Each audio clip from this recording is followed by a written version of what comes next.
about targeted industry topics on everything related to the mortgage and real estate industry. Visit KeyFactorsPodcast.com, where you can subscribe to us on Spotify, Apple Podcasts, Facebook, among other platforms.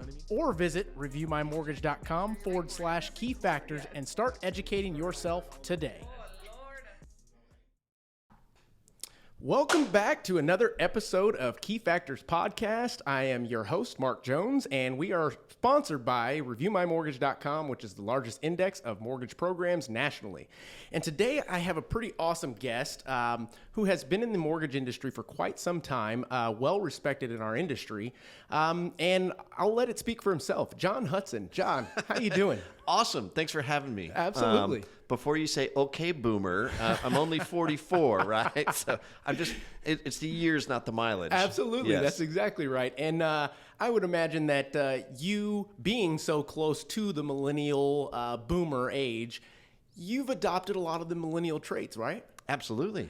Cool. Now, I still have my 8-year-old teach me some things There you on go. the phone, which is pretty amazing. But 100%, you got to adopt technology where you can. Or you'll be left behind. Or, yes, you will be left behind. So we're going to get into a lot of that stuff. We're going to get into what's going on with our market. We're going to get into what we're seeing out there and what's actually happening. But before we do that, I want to tell the folks or give the folks a picture of your story. Some folks don't know who you are, what you've done, and I'm very impressed and have been for many years. So tell us about you. Where'd you come from? Where you at? All that jazz. Born and raised here in San Antonio. Awesome. Yes. Likewise. So love it here. Spurs fan. Go Spurs, go. Puro San Antonio, right? Absolutely. Went to high school at TMI, actually, believe it or not. Right down the street. It's literally across the street from my office, which is kind of weird. That's like, cool. Man, it has flashbacks. I actually now live in the same neighborhood I grew up in. No way. Which is bizarre, too. So think about this. My morning commute, I'm leaving Bluffview, and I still drive over to Camp Bullis and I-10. Wow. Now think about this. 1604, well, finally they've started construction there, but it's looked the same for the last 25 years. Yeah. We've only added a couple million people to San Antonio That's since so then. true. So here we are. And now they're trying to expand it, which has been a nightmare, but definitely needed. It's on its way. Yes. Amen. But how I got into mortgage is actually kind of an interesting story. Nobody wants to get into mortgage. No one goes to college and says, you know what, I'm going to do mortgage. I literally fell into the business like so many people do. I was started out, I was looking for beer money. Okay. While I was before summertime. Sure. Right, so I found this thing on the employment board for an internship at North American Mortgage Company. Okay. Which at the time was the third largest mortgage bank in the country. Literally had no idea what I was doing. I was that guy that got his tie caught in the paper shredder on my first day. Okay. I had that tie for like 10 years. It was awesome. It had the perfect little slats from where the machine cut it. Great memento. Make a long story short, though, I was a loan officer assistant for a top producer in that office and finally got to go to my first closing. Okay. Had no idea really what it was. I was still learning. I was new.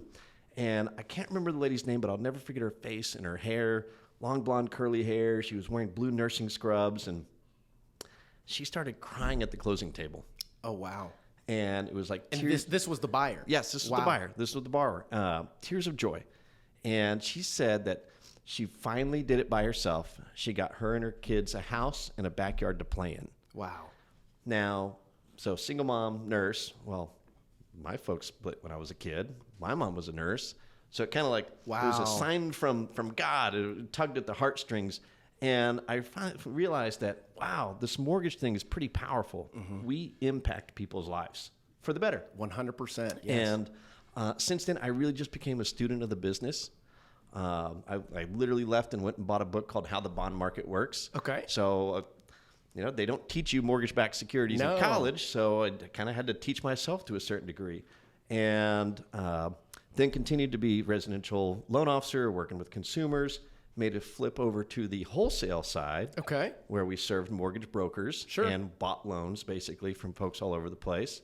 And just for the laymen that are listening, we've got a lot of consumers that tune in. What is wholesaling from your perspective? So the best way to describe wholesale is if you're a consumer and you're going to go talk to a mortgage loan officer, they either work for a mortgage bank Okay. which means they do the underwriting, or you go talk to a mortgage broker, which means they're essentially the originator of the loan, but they're going to shop and find which ultimate investor where they're going to make their payments to. Gotcha. It's really all about who you know, who you develop a relationship.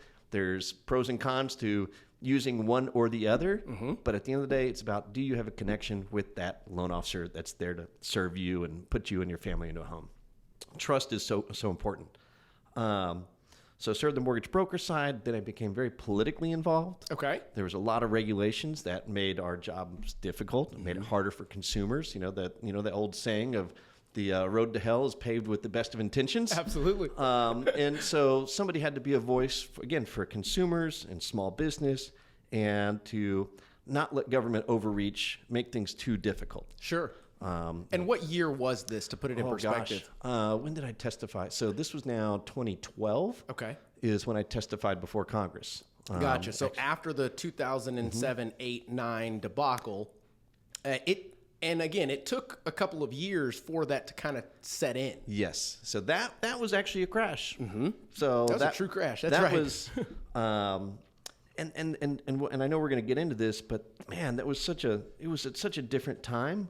There was such a desire or an appetite for new loan originations that people continued to loosen the credit box. Sure. And it finally got to where, well, if you could fog a mirror, you can get a loan. Yeah. Without having a responsible qualifying behind that. Now, there are some parallels that I think we could draw to where the industry is at today, but we're not in a crash. No. And we're not going to get that. No, and I'd like to get into that, but not just yet. So you being the EVP of Mortgage Financial Services, how did you make the decision to go that far down, let's call it the rabbit hole of mortgage? And the reason why I ask is I myself, top producing loan officer, had an opportunity to become a branch manager. And like you said, became a student to the game and love the fact that I can be seen as an expert in this industry. Right. But the going out and creating your own brand, your own image, your own actual mortgage brand, what's that like? I mean, what made you shift all the way there, if that makes sense? I think it just boils down to passion. Even my little motivational quote today was from John Maxwell. People don't care how much you know until they know how much you care. That's true. And I love John Maxwell, by the way. And that's why... Make today count. Every day. Absolutely. Do it now. Do it now. Do it now. Sir. No, so I think it's that passion, and I keep coming back to that first closing I went to and seeing that woman cry. Sure.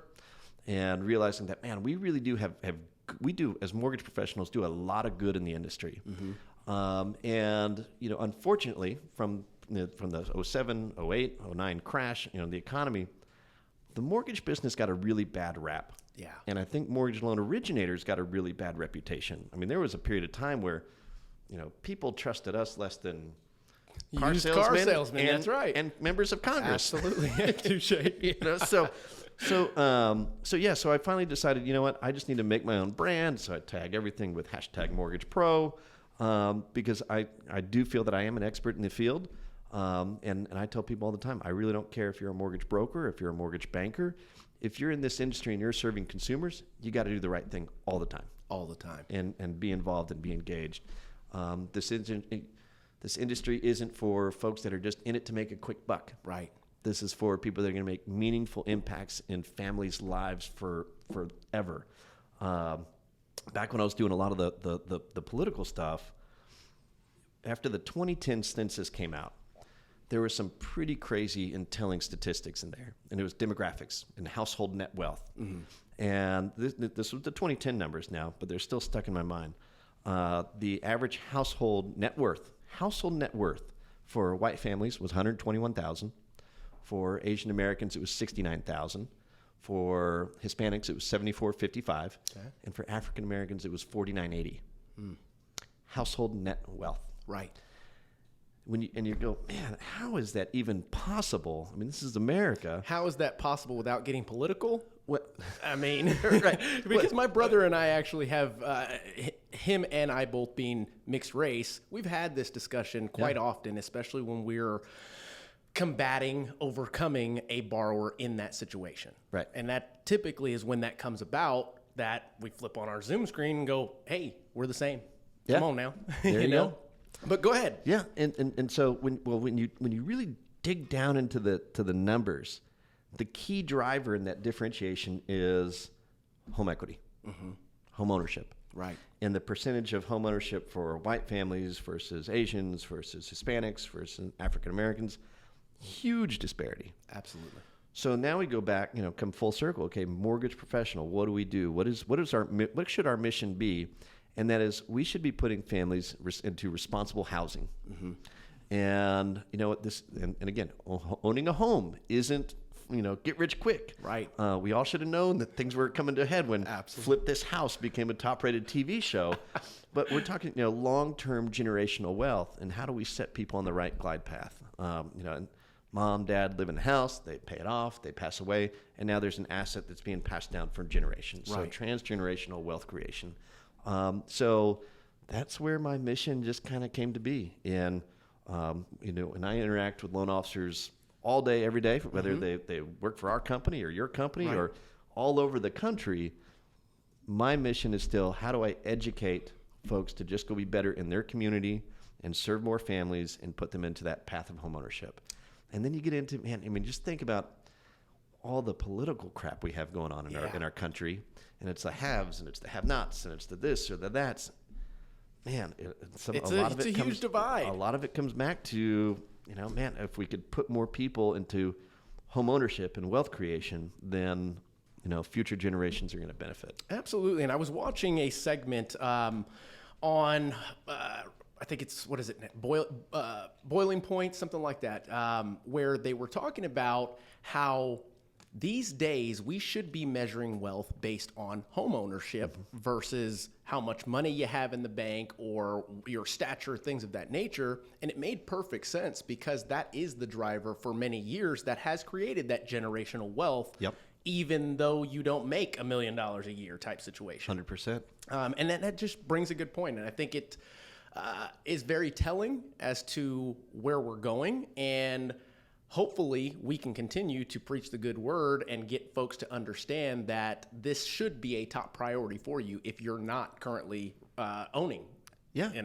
Well, the last time I checked, the interest rate on rent is still 100%. 100%. That's exactly right. 100%. So you're either paying your mortgage or your landlord's. Yeah. And that's the way people need to take into it. And then there's also some really, you can almost do a whole nother segment, another show on this, but just the socioeconomic numbers that are affiliated with owning versus renting. Sure. Education levels, household income, absolutely, marriage, number of kids, health. It's crazy, but you get back into this whole, every man wants his castle and every woman wants her nest, right? It's how do we find that equilibrium between the two to help a better family connection there. That's true. So yeah, that should be another topic for one of these shows. And it leads to interest rates. They're rising. People are seeing this. We're talking about crashes.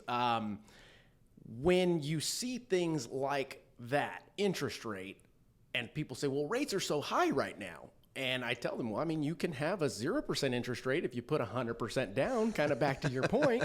Yeah. And they look at me like, well, that's funny, but that's not possible. I know. Yeah. That's why you're sitting here in front of me and we're going over your options to provide you with the best one for you. Right. And I think people take it for granted as well. I don't know if it's a generational thing. You hear mixed messages when it comes to millennials. I personally am a millennial, but I would not be your stereotypical millennial, I guess, according to the blueprint, living on mom and dad's couch, don't know how debt works, don't know how credit works, things of that nature. But when I look at the statistics and I look at the spheres around me, I'm going, that's just not accurate. My friends are all entrepreneurs. Not at all. It's kind of funny you say that, because where I was going in my head was, I know a lot of millennials, and I really don't know any that are actually still living with mom and dad. Right. So I don't know. That's where I guess the okay boomer comes from, right? Yeah. That'll be a recurring theme we have here. No, it's not just millennials now; it's the whole next generation. So you got a few different things to unwrap there, right? Sure. Okay, so mortgage rates, yeah, I mean they're pushing 6% now, Right. If you're looking for down payment assistance, for example, with T-Shack yesterday or even today, there's a 7 handle on there. There's 7% if you're getting 4% assistance with the Texas State Affordable Housing Corporation today. But I go back. My first mortgage when I got it was 6 5/8 on the first lien, Right. and I had 8 1/4 on the second lien because I didn't have 20% to put down. Yeah. Which by the way is another important thing. The number of people that still, I guess, when they answer surveys that think you need 20% down is so high. I'm like, no, that is not the case. Don't pay attention to anything you see from the media. Or your parents sometimes. Or really your parents. Or Dave Ramsey. Or Dave Ramsey. Wow, we were just talking about that. We absolutely were. I love 99% of his stuff, except housing, right? Yeah, pay your debts on time, good. But you need a credit score, and you don't wait till you have 20%, or that $400,000 house will now be $600,000. Right. And I mean, talking about the Dave Ramsey for just a moment. Yeah. I'm a fan of his ability to capture. I'm a fan of the way that he articulates to his demographic, but I believe that most of his demographic found him because they had hard times. Yes. And that being the case, when I tune in to listen to some of the stuff he says, I think back, well, mommy and daddy didn't give me any money. I had to leverage. I had to go into debt and get out of debt in order to be where I'm at today. Right. So if you're telling people that they shouldn't be doing or making a move until they have the funds to do so, they'd be waiting for a while. A long while. Yes. I mean, and we're not going to see home values there because there is no crash. We're not going to see that $400,000 house all of a sudden be $200,000 next week. Right. It ain't going to happen. No.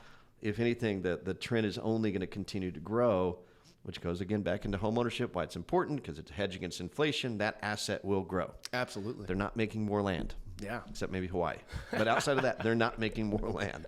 But yeah, so with mortgage rates rising, yeah, okay, so don't think, well, gosh, my cousins, ex-college roommates, brothers, sisters, girlfriends, dad just refinanced and got a 1.99% mortgage 2 years ago. That time has come and gone. And it was so artificially created by the Federal Reserve that's never going to come back again. Right. Ever. I mean, if we see rates get that low again, then that means we have way bigger problems that we should be worried about. I agree. Mind you, without another pandemic or something that alters our ability to produce, our ability to earn income, our ability to get out of the house in some cases. Right.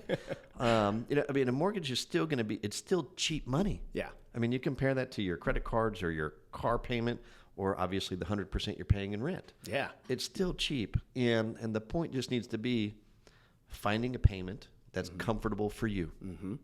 And if that's finding a house that's comfortable for you, if that's, managing what can you afford?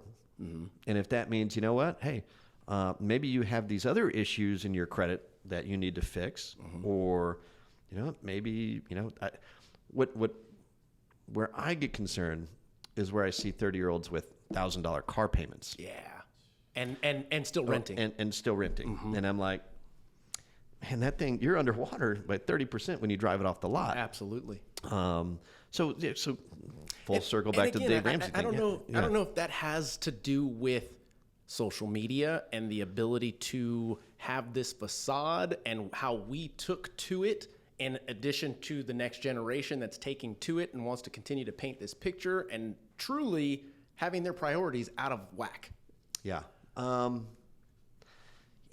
don't know. We could blame the Kardashians. We could blame Instagram. I mean, there's a lot of things to blame. There's no question that some priorities are out of whack, and maybe there does need to be a reset, maybe a wake up call with rates at 6% is what needs to happen for people to go, oh man, I need to get serious about this. Yeah. How do I put myself into a position where I'm in a forced savings type of situation? I should buy a house. Yeah. I should own a house. And so that's kind of where my philosophy really kind of brings me is, okay, financial literacy, super important. But you know what? You do need to have a credit score. Mm-hmm. I mean, yes, technically, Dave is right. You don't need a score to get an FHA mortgage or a VA mortgage, but you know what? You're going to pay for that more than you would if you did. If you had a credit score. And then there's other bits of responsibility that just come with building credit. So when you speak socioeconomically, I think there definitely needs to be financial literacy instituted back into school programs. Mm-hmm. And I've seen a lot of mortgage professionals go out there and try and create opportunities to sponsor stuff at schools and do little financial literacy trainings. But it really needs to be institutionalized so that way people actually understand. I think that would also help them as they get older in life to realize that, the government just keeps printing money.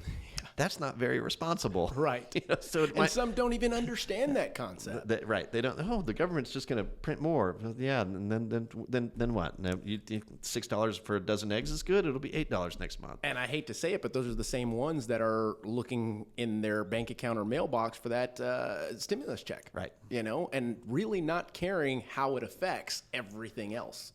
Not looking down the road, even 5-10 years down the road, on how something like that affects that person in their life.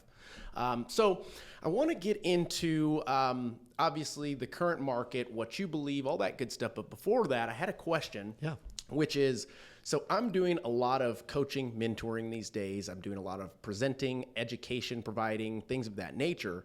For you, running the mortgage company, and you're not originating, correct? No. Okay. No, I'm not originating. So how are you staying current and relevant with your loan officers, which in my opinion, you've already earned the right and ability to, I know that you're current. I appreciate that. No, absolutely. But with them, does it, because you're inherently on these boards and going through the Congress and things of that nature, does it automatically come with that? Or are you still having to hands-on with them? Still hands-on. Okay. I mean, it's everything. It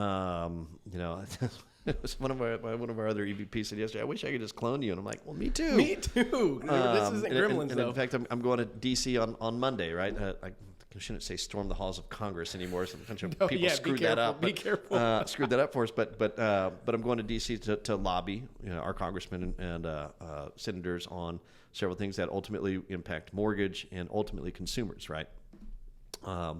So very engaged in that, very involved with the Mortgage Bankers Association, National Association of Mortgage Brokers, even local associations. Okay. So I got to block out time for that. Sure. And then I'm also just a geek. So I wake up in the morning after I work out. I mean, I'm sitting there and I'm seeing, okay, what are the news articles that came out that are mortgage related, not what's going on with Johnny Depp's divorce, but mortgage related. She hit him, by the way. And he cut his finger. And so speaking of technology adoption, I use Twitter a lot. Okay. I get there's a lot of good data, people that I follow, economists, other mortgage professionals, and that's where I get a lot of charts. I personally take time every single day to put out new content. Mm-hmm. In kind of my micro blog, and if you will. Content, yes, absolutely, because I'm trying to promote and give tools again to the professionals that follow me, charts, data, graphs, anything that they could share within their sphere of influence to help them understand, okay, why we're not going into a housing crash. Right. This is what's happening with mortgage rates, and here's an easy way to explain it. And then all the way down to, hey, here's why it's important to be in touch with your sphere of influence. Sure.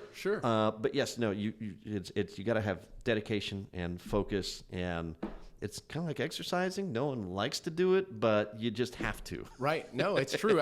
You said exercise, and I compare it to taking a shower or a bath, either one. But no matter what, I hope you do it daily. Right. Brushing your teeth. Yes. I mean, dude, I hate running, but I love how I feel after I'm done. So it does. No, it takes time and dedication, and I've got a library of resources that I go to. I sit in on a lot of conference calls industry-wide to pull data and find out, okay, what's happening in Washington, D.C., what's happening with even the state regulators. So, how are their rules going to impact our originators and their ability to serve consumers in their marketplace? Right. So yeah, it's passion. Passion is where it comes I like from. it. I'm right there with you. I mean, it's nice to meet an individual that has and I don't know, same level of passion. Obviously, you've taken it further, been in the game a little bit longer, but as I say, it's therapeutic to have these kind of conversations. Yes. No, it really is. And I, because how old are you? 35. Okay. See, you're not that much younger than me. No, heck no. Just don't say I'm old. Okay, boomer. Yeah, no, it's great to see, I guess the next generation, right? That there are professionals like you that are glomming into this and realize, man, we really do serve a purpose. We really do have to go out and educate people, whether they're consumers, whether they're referral partners, whether they're industry colleagues. Right. Because the same thing, I'm very concerned about other people that are licensed. You and me both. Because you're right. If they do something that screws up, on my reputation, I am not going to be happy. Right. And so you really just have to be tuned in with your environment and your community and go from there. I like it. I really like it. So you have in the mortgage, and you guys have how many branches now? Oh gosh, mortgage financial services. My focus is right now on broker and non-delegated correspondents. Okay. So our wholesale division. But on the retail side, we probably got 18 branches now. Okay. We're now licensed in 14 states. That's awesome. So yeah, I mean, it's pretty remarkable. I mean, we started with one office with 8 people on June 1 of 2015. And here we are now today with about 300 employees. We did $1.7 billion last year and servicing loans and multiple channels in 14 states. I mean, and you guys are servicing loans as well. Smart so move. It's a wild ride. As they say. That's awesome. And you got to, I mean, but again, I think it comes from leadership and passion and finding like-minded professionals that want to work with you and regardless of the company. And I think that's where I don't know if there were many before me like that, but I could care less what mortgage company you're from. And like you were saying, I want to educate to the best of my ability, because as they say, when the tide rises, it lifts all the boats, right? Yes, it does. And I think, for example, this podcast, there's not any podcasts out there that are able to have industry discussions with, or I should say locally, that have industry discussions with other like-minded individuals, other professionals that are working towards the same goal. I 100% agree with that. That's why I was like, dude, you got to get me on your show. Yeah, that's awesome. Absolutely. Got some hot sports opinions to get out there. And we'll get into that too. Heck yeah. And, rising tides raises all ships. And at the same time, too, when the tide goes out, you can see who's wearing underwear and who's not. That's awesome. I love that. I've never heard that variation of it, but I'm adding it to my repertoire. Yeah, no, it goes both ways. That is very true. Yeah.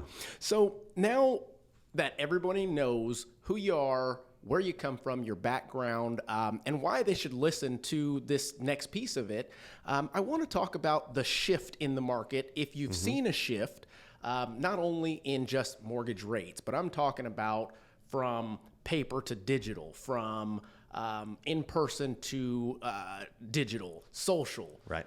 All of the things that we've seen in the last, I would say, it started maybe about 7 years ago when social media started to take place. And you're seeing younger folks come into our industry and doing things that we go, well, that took me this long to do, and you just set it on autopilot? Okay, Yeah, no, there's a lot to unpack there. So the shift from how we do business or how consumers get information about mortgages has been nothing short of remarkable. It used to be where people want to buy a house. I mean, it's Century. Remember Century 21? They had the big golden jackets. I mean, that was that was how we kind of grew up thinking. Okay, that's how we buy a house. I need to go find that realtor that has the big golden jacket, and then they're going to introduce me to a mortgage person. Right. Well, and then really, Zillow came. Yeah. And now consumers, they already know the house before they find a realtor to go take them there, but they still need a professional to be there with them. 100%, yeah. The same thing kind of with mortgages. So a lot of, and it's not just demographic here. I think it's just everybody. Yeah. Everybody's now, they're going online, they're hitting Google, they're looking up stuff about a mortgage before they go actually talk with somebody. But at the end of the day, though, that's where people get information. But when it boils down to actually getting their loan, they still need to have the interaction with a live human being. Right. And it's that guidance factor, that advisory piece, that expert piece. And me personally, I've hired quite a few new to the business loan officers, and the goal is to train them, educate them. No bad habits. No bad habits at all. That's right. No big egos yet. Right. Yet. I said, yeah. Go ahead. No, but where I was going with that, though, is, it's kind of funny, and this is interesting. So, because I'm a student of the business, I'm a geek, I like to get loans from my competitors. Yeah. So I've gotten loans from 3 different, very large, more online lenders. Sure. And the most recent one that I did, because I actually did, I refinanced one of my houses, one of my properties. It was a 100% digital online company. I don't want to name them, but they have some Zoom issues these days. there's a hint there. And overall, it was decent. But then again, I'm an easy borrower, and I'm also in the mortgage business. So I processed my own loan. And for your listeners that don't know what that means gathering and sorting and putting together a lot of paperwork. Right. I did it all myself. But again, I'm in the business. I knew what I was doing. It's very true. And I equate that, and of course, and then it was a refinance. So the payment's going down. There's nothing difficult about putting my loan together. But if I equated that to, Joe and Mary first-time home buyers, they're going to struggle with that, especially if they're not putting 20% down and have pristine credit. Yep. It just your perfect credit profile. They're going to struggle. Because the online interaction, it's just that it's online. Right.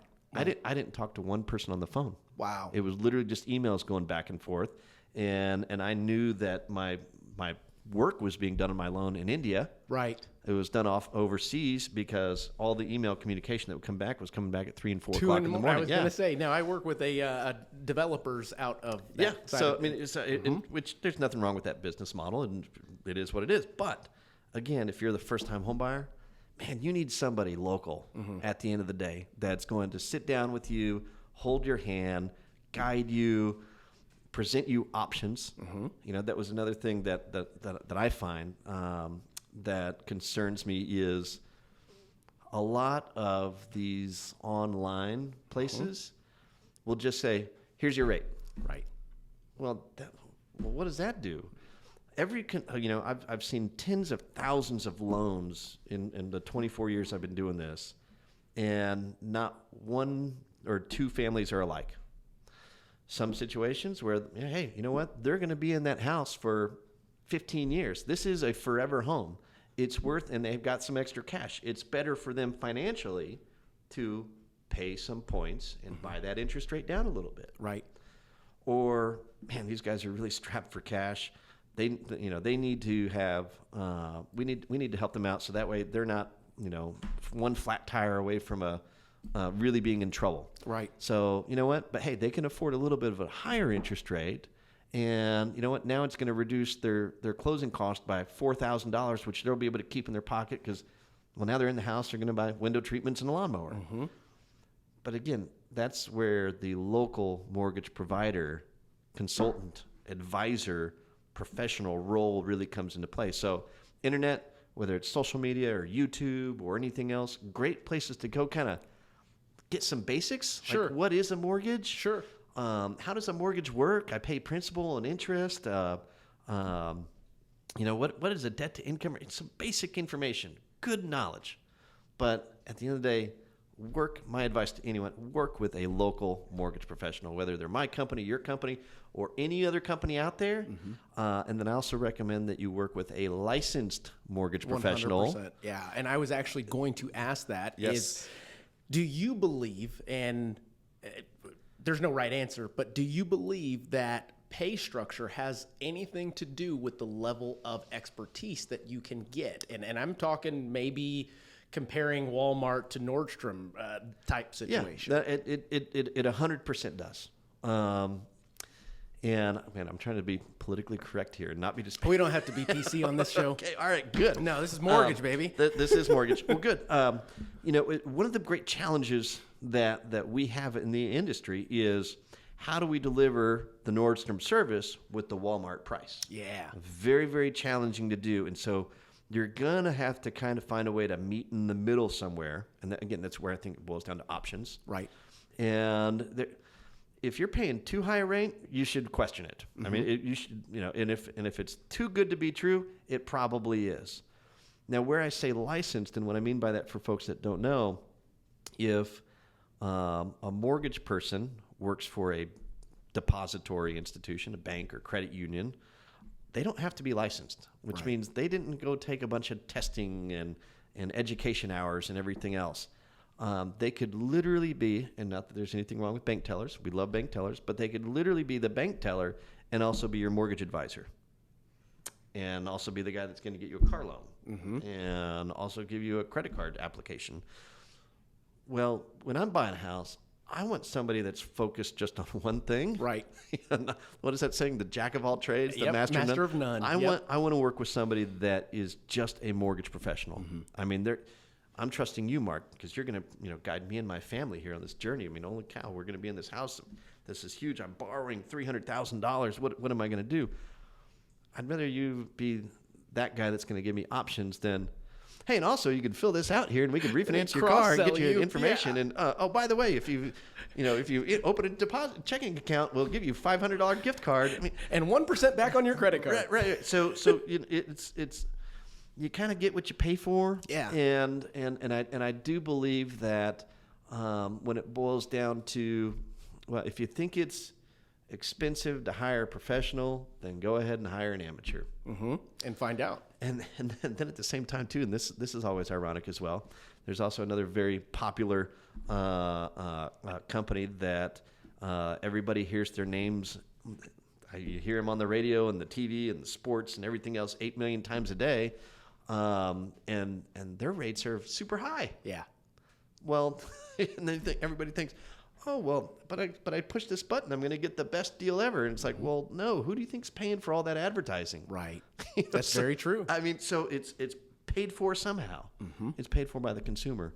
And then just to get more into community focused, I think there's something big about local. I mean, think about when COVID first came out, right? Everyone was like, oh, we got to go support our local, restaurants and local bars and local companies. Well, it's like, well, dude, I'm here local too. That's right. That's right. I shop at the same HEB you do. That's so true. Come sit down with me. I've got a vested interest in making sure that I'm going to put you into a house that you and your family are going to live in comfortably and not be foreclosed on. And I have to almost say that, well, no, I'm just going to say it. I believe it has to do with our attention span and our lack of ability to stay focused on one effort, if that makes sense. Because as you mentioned, we did. Everybody was like, let's go support our local business. And then that lasted for a good, I don't know, maybe week, 2 weeks. And then we go, next shiny object. Right. So it's the same concept with mortgage or anything else. But mortgage, real estate, something you have to have in order, like we were saying at the beginning, to become any close to wealth in your life, you know? So yeah, that's a tough, I don't know, tough concept for most to gain. It is, but I'm going to come back to, and this is where I think, the education early on is important to understand. Okay, I'm not buying a pair of shoes on Amazon. Right. I'm borrowing a large, giant chunk of money that I'm going to have to pay back, but I'm also buying this big house, real estate, that now my family's going to be in. It's a pair of shoes I could just return. Right. A house and a mortgage you can't just return. No, legally tied to it. Yeah, there's a lot of, that's a very simple way of putting it, but yeah, there's a lot of moving parts there, but yeah, no, I mean, that's where, I think that local professional is so big.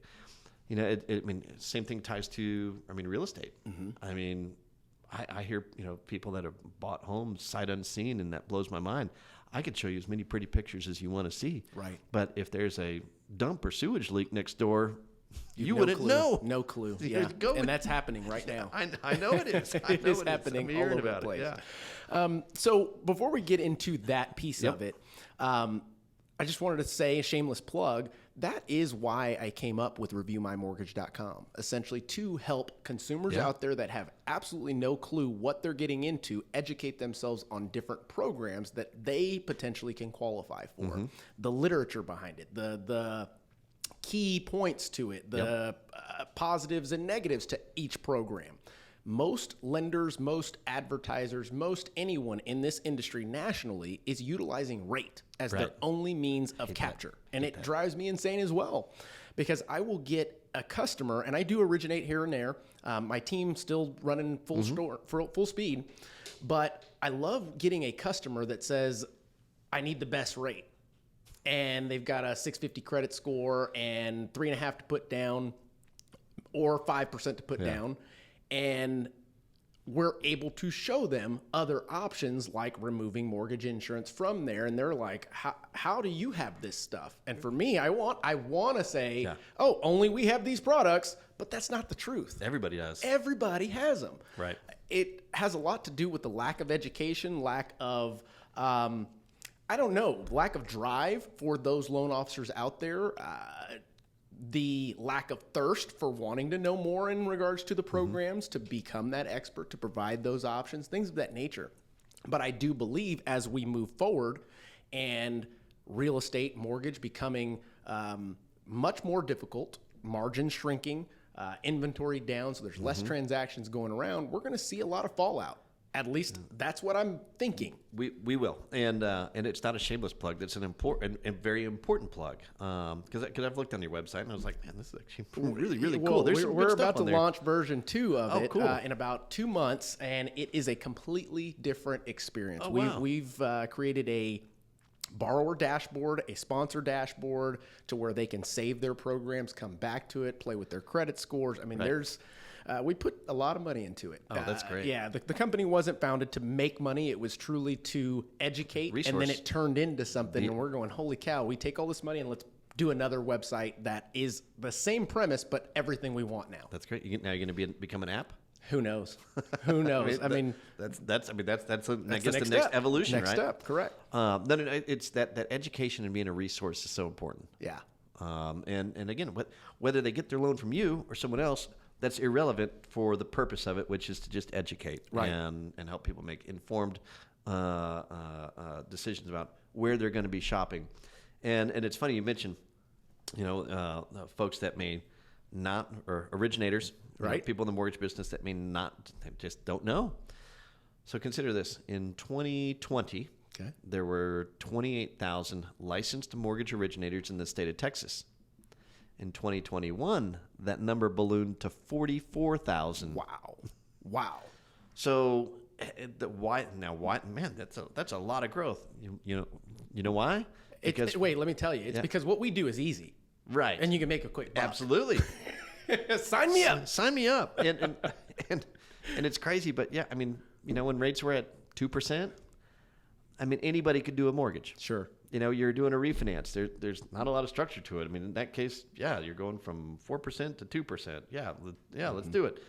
Well, now everybody's at a 2% mortgage, or not literally, but right. But the refinances are gone. The opportunities are gone. Yeah, correct. And so now the folks that just jumped into the business are now the people that are going out there and they're trying to build, get more loans. But again, they don't even know what they're offering, or there are other programs out there, loans with borrower paid or lender paid mortgage insurance, or hey, this house is just outside the city limits and you qualify for this, and here's USDA, or hey, you're a first time buyer and you fall into this bucket, we can get you literally a tax credit on your return for as long as you're living in this house. Tons of different programs out there. So again, so we're working with the trusted, local, experienced licensed mortgage originator. Absolutely. Is super important. So talking about the current market, and this is the moment that I believe everybody has been waiting for so that they can get their taste of what's going on in our industry from some experts that, in my opinion, we have a pretty good grasp of what's going on. And it's unfortunate when we jump into Google, the Google machine as I would call it, to type in mortgage news, and all you hear is mortgage applications have shrunk 60%, rates are on the rise, all of those things, but they're not giving the perspective of refinances are gone. You know, there's a bigger picture. That's exactly right. Yeah. Of course, applications are going to go down when there's no opportunities for refinances. And unfortunately, there's a lot of companies out there that did over leverage to employees, marketing efforts, all of those things geared towards refinances, thinking this was going to last longer than it did. Right. And then got caught with their pants down when the tide went. Yep, absolutely. You know? They're not wearing shorts. I love it. Yes. There's a lot of that. Well, first of all, when you go into that, I think there's a lot of clickbait out there. Yeah. Everybody is looking for clicks, and it's not just the Google machine. I see it on social. I see it on Facebook. I see it on Twitter.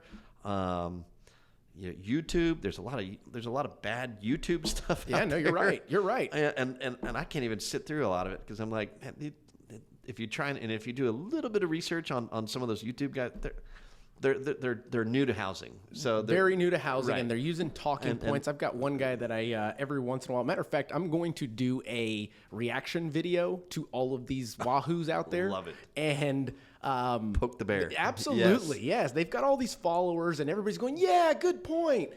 I got one guy that's talking about there's a bubble going to happen because in the last 5 years, everybody got arms. And I'm like, dude, less than 1% in the last 10 years took out an arm. Right. There was no need for it. And actually, the ultimate irony is, okay, think back to 05, 04, 05, 06.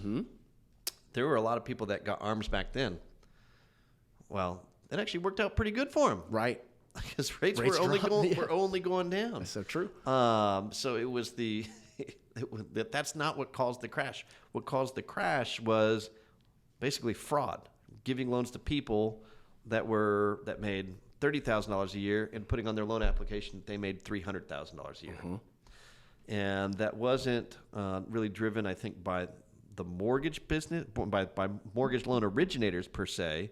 It was driven from Wall Street with the thirst for loans. Right. And this is what's kind of interesting. So to draw a parallel, in 2003, there was a refi boom, and that really was the mother of all refinance booms. Yeah, we had record numbers in 2020 and 2021 based off of sheer volume because loan sizes were so high. Sure. But think back to 2003, we also did about $4 trillion worth of refinances, and back then the conforming loan limit was $220,000. Wow. So a lot more units back then, Sure. because this was people coming off of the whole decade of the 80s and 90s that were now refinancing. It makes sense. In the 8s and 9s right. and 10% coming down. And they were refinancing from 7 to 5%. So then what happened when industry ballooned and got giant and big and all these loans came in. Well, then all those loans went away because rates started to go back up. All the refis were gone. So that's when, Wall Street started saying, well, we need more loans. How do we get more loans? And that was when you started to see, stated income. Right. No job, no assets. No problem. No problem. So that's when the exotic loan program started to come into play. And then it was really a lot of, back behind the scenes Wall Street activity with packaging these loans up and dividing them up into strips and then selling bits and pieces to different pension funds and Icelandic villages. Absolutely. And guys, listeners, you can watch The Big Short. Yes. Great movie about it. And Marginal Call with Demi Moore. Yeah, Margin Call. Yeah. There you go. That's great movie. Very, very accurate to what happened with Bear Stearns. But so what happened now is, now all these refinances are gone, but guess what? There's actually laws in place that say that we need to verify that you could actually pay this loan back before we give it to you. Right. So unless Congress is going to undo Dodd-Frank and these laws that made sure that before we lend you money, you're going to make sure you pay it back, those programs aren't coming back. So we're not going to get into a position where all of a sudden we have, we're given $300,000 loans where people are making $30,000 and saying they're making $300,000. That's not going to happen. Right. So that's just one reason why there's not going to be any crash. Absolutely.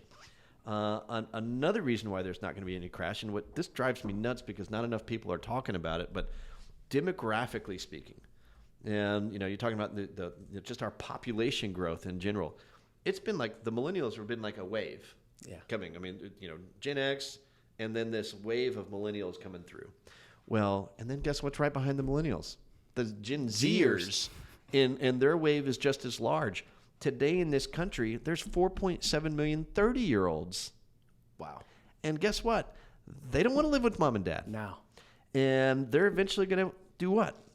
Buy, hopefully, or rent. I mean, get married. Oh, that too. I mean, they're going to get married. They're going to get a dog. They're going to have a baby. Well, see, in these days, and I don't want to bring too much politics into it, we're finding that most are not.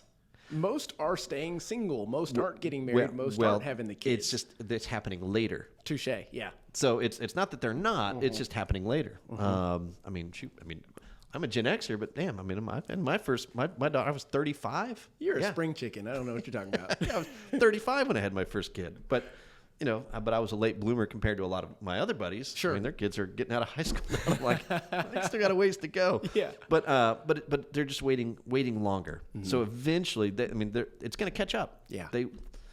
It's human nature. But we hope that stays human nature. Yes. I mean, that's good for the planet. I mean, that's good for long-term civilization. But so nonetheless, yeah. I mean, demographically speaking, demand is always going to be out there. I mean, eventually there comes a time where what? I mean, again, interest on rent, 100%.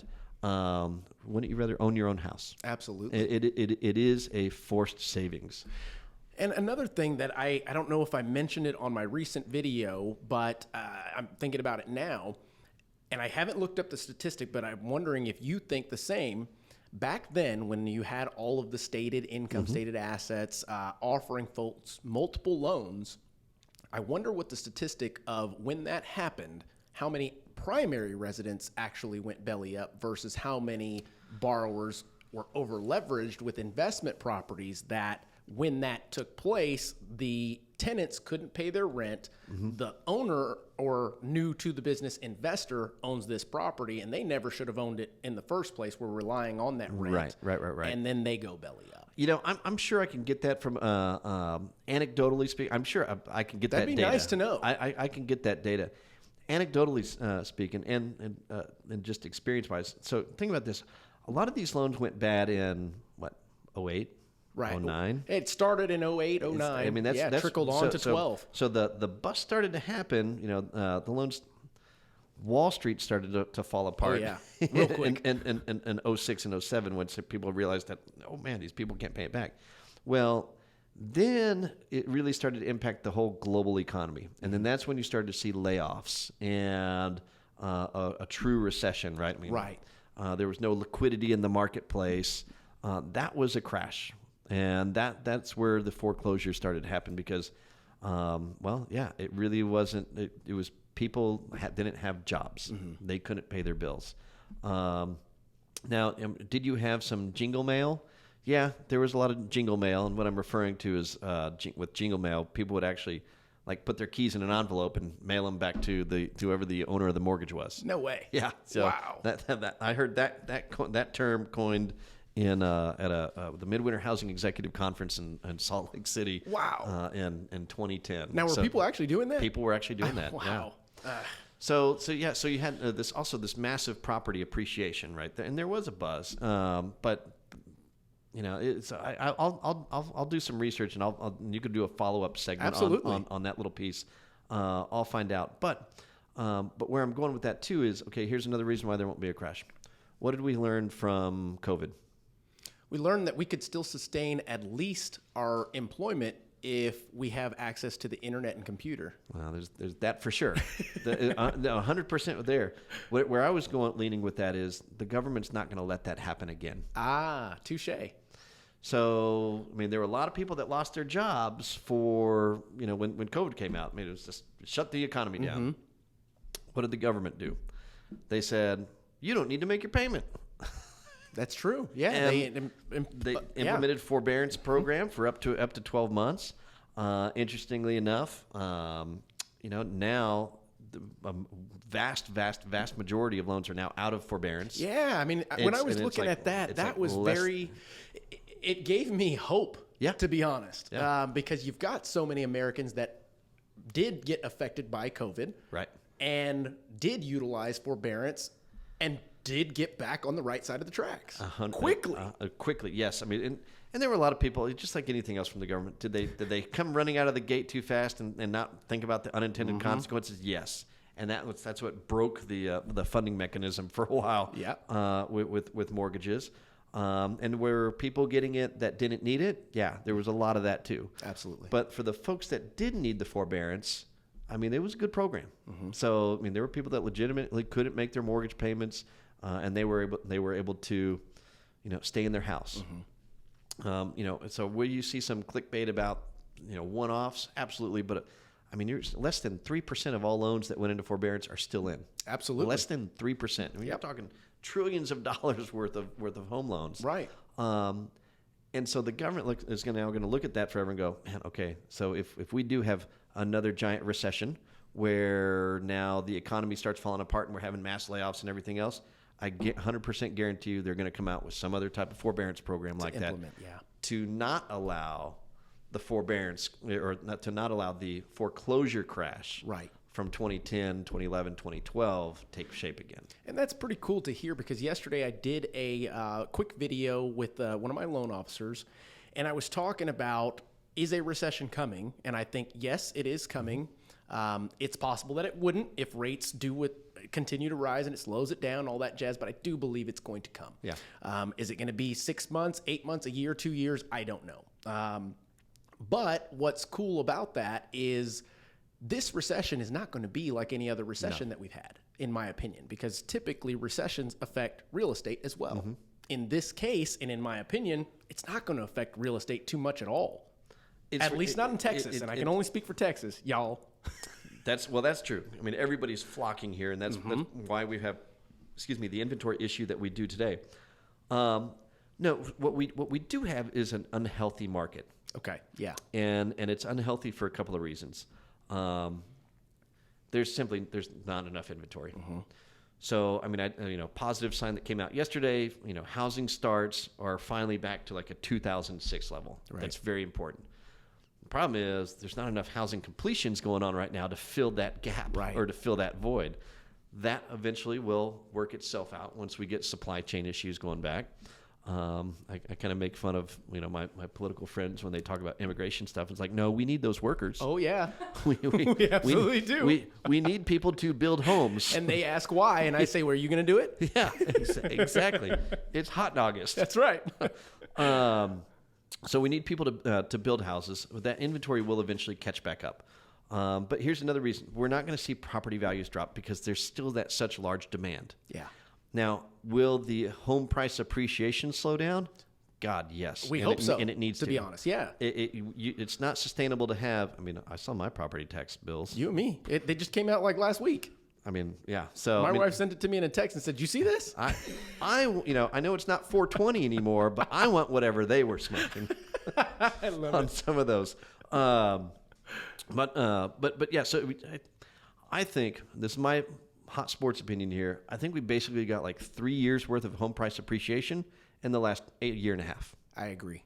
And it's also comparable to what I have actually been saying is we took 5 years of growth in regards to human connection, the way we do business, the way businesses have become streamlined and more automated.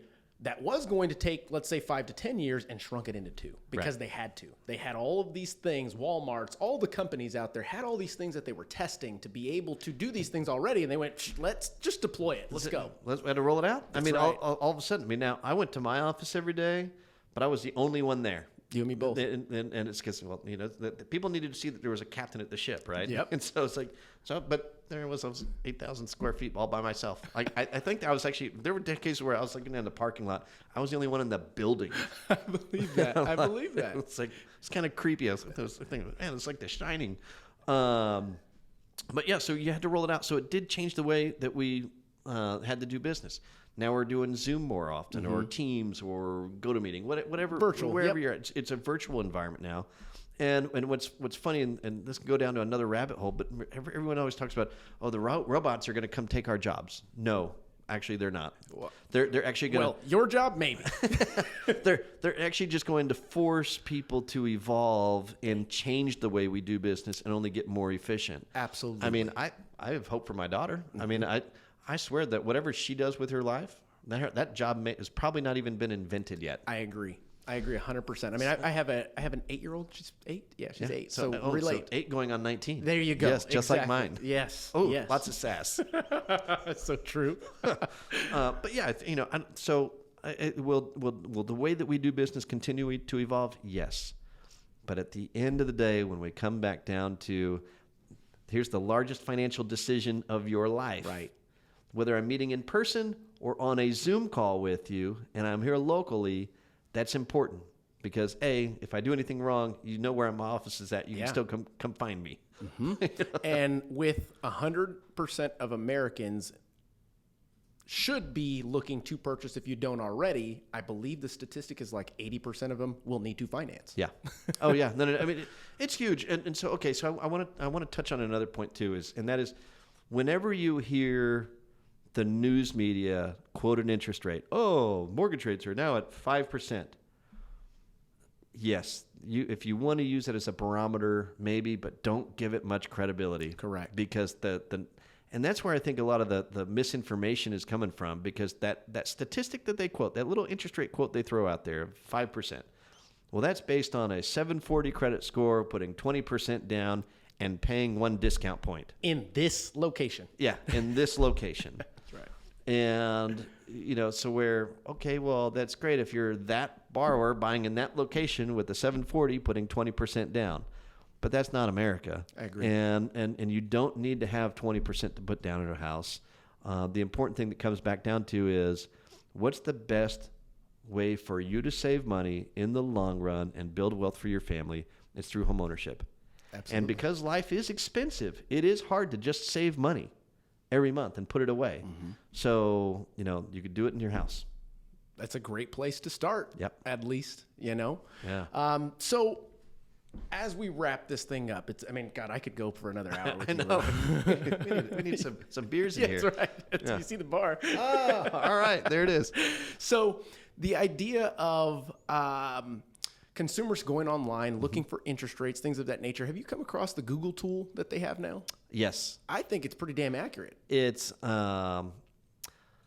yes. And why I say that is because it doesn't have something associated with it like the clickbait that we're talking about. Right. It's simply data that they've gathered, It's put based into on a form. Fannie Mae average and Correct. FHA average and VA average. I mean, they're pulling that based off of mortgage-backed securities that are being publicly traded. Correct. So, but again, I still come back to, so if you're using it just for informational, for like a barometer, yes, but don't get caught into the expectation that that's going to be for you. Right. Nor should you let that scare you. Right. If it don't take it for truth. Yeah. Talk to that licensed mortgage professional that's going to actually listen to what your needs are and what your desires are, and then kind of custom tailor, okay, here's door number 1, door number 2, door number 3, door number 4, door number 5. You pick. Right. Here's the benefits. Here's the disadvantages. Pros and here's cons my of each. Recommendation, but it's overall your decision. Right. So as we wrap this thing up, we've got mortgage rates on the rise nationally. Highest level since 2018, something like that. Oh, 2011 now. 2011. There you go. We passed Yep. it. Inventory shortage nationally. Record lows. Especially in Texas. Unhealthy. We've got misinformation all over the place, which I'm not a fan of censoring people or anything like that. It's out there. It's up to us as the professionals to educate folks and saying, hey, read the fine print. If you want to try it, go for it, and I'll be here when you come back. With a lot of the stuff that's out there, find out what the motivation behind it is first. Sure. Before you give too much credence. And, okay, why are the crash guys pushing that so much? Right. Are they trying to figure out the next meme stock? Touche. Or short something or Bitcoin? I mean, who knows? Yeah, you're right. Fine. Are they even in the business is probably a good place to start. It's a great place to start. Yes, you are correct. So don't, just if you're going to listen to anything on the internet or the Google machines or TikTok or Facebook or anything else like that, just pause for a second and just think about what is their motivation. Yeah. Take the extra step and go down their rabbit hole to find out who you're actually getting your information from. Yes. So that being said, what's your prediction? What's going to happen in the next, let's say, I don't know, 6 months to a year? Okay. So my John's little crystal ball. There we go. It's funny. I need to send you this chart because JC, dim the lights. Yes, I need a little hat. I've got a really awesome little chart it kind of points out to be like the middle finger of inflation. I like it. And that we will hit peak inflation, not this year, but I think next year. Okay. I think, inflation's going to continue. It's too hard for it to stop. Mm-hmm. I mean, the Fed was really asleep at the wheel. They let this thing go way too long. We're probably going to have a 0.5 point increases from the Fed throughout for the rest of the year. Sure. I mean, and they're going to finally get the brakes on that. It will cause a recession, and then inflation's going to come back down a little bit, which is a good thing. And then hopefully things will start to normalize. I think we're going to hit peak inflation next year. I think we're going to see mortgage rates continue to rise probably for the next 6 months. Sure. And then we will again hit peak mortgage rates there too. Right.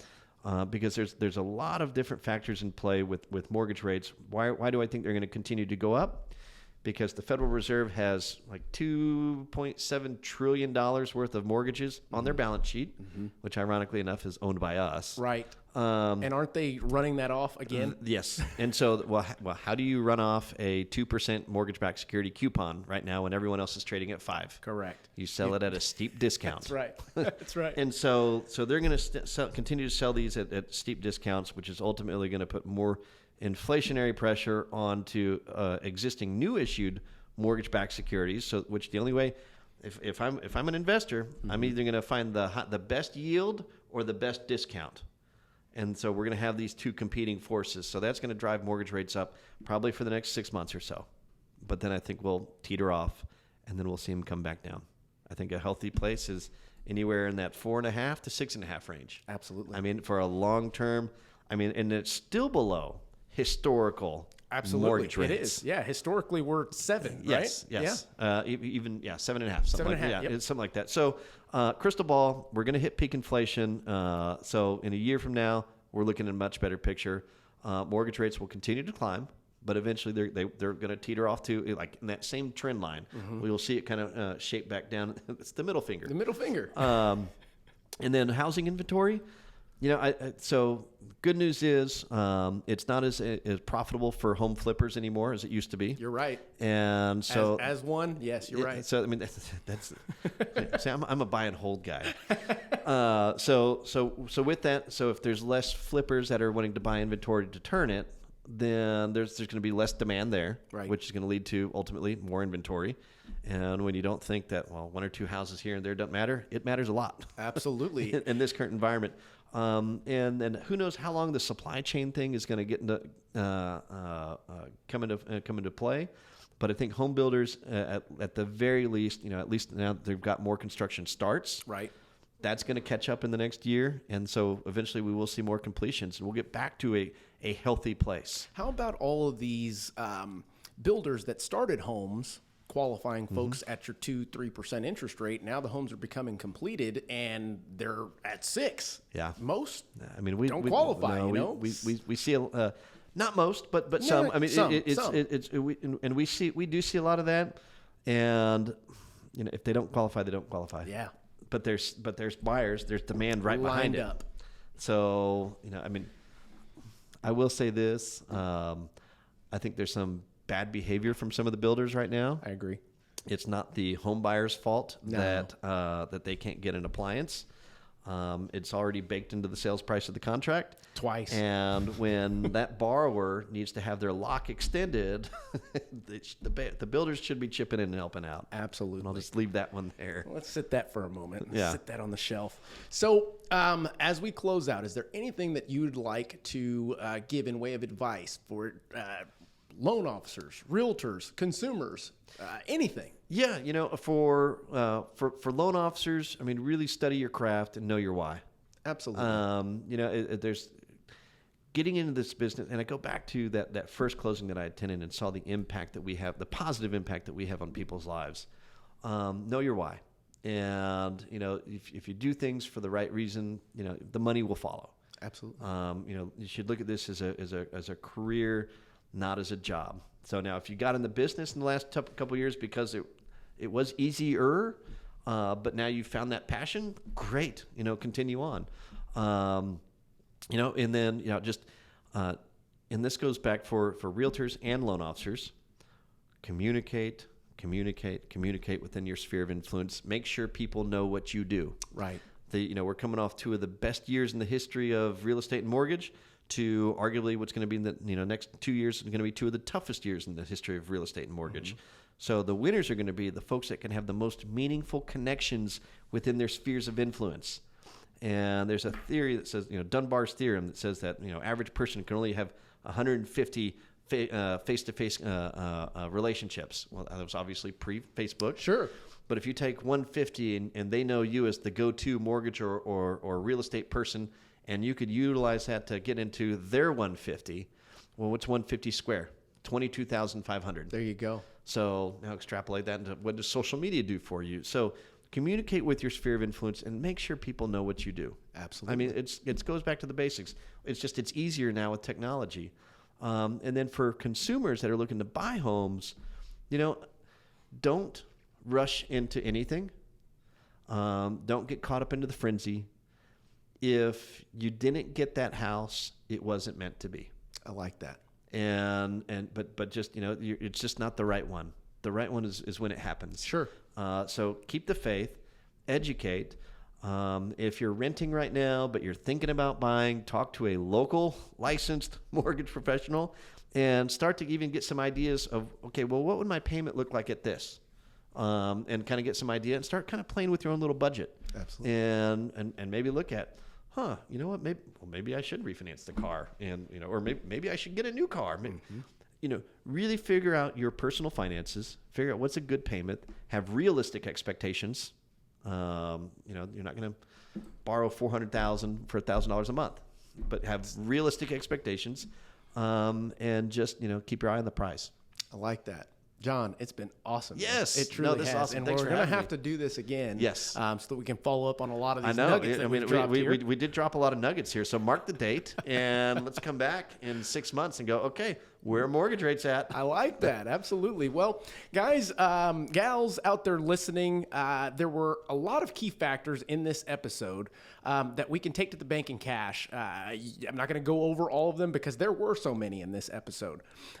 You can press rewind or you can share with a friend and view it together. But if you're getting something out of this, something of value, please like, subscribe, share with a friend. You can find us on all podcast platforms.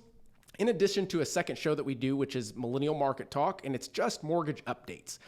It's important for you as a consumer, realtor, lender to stay up to date from an expert in regards to what's happening in your world. That being said, guys, I appreciate you continuing to support what we do here. It's all about education. I'm Mark Jones, your Millennial Mortgage expert, and you guys, take it easy. Adios. Separate yourself widely from the pack moving forward. Something that you would be willing to have a discussion about? Because they didn't get it. They probably didn't get it. Yeah. To follow up with your clients, to generate more leads. You know what I mean? Always check to make sure you're recording. The record. Yeah.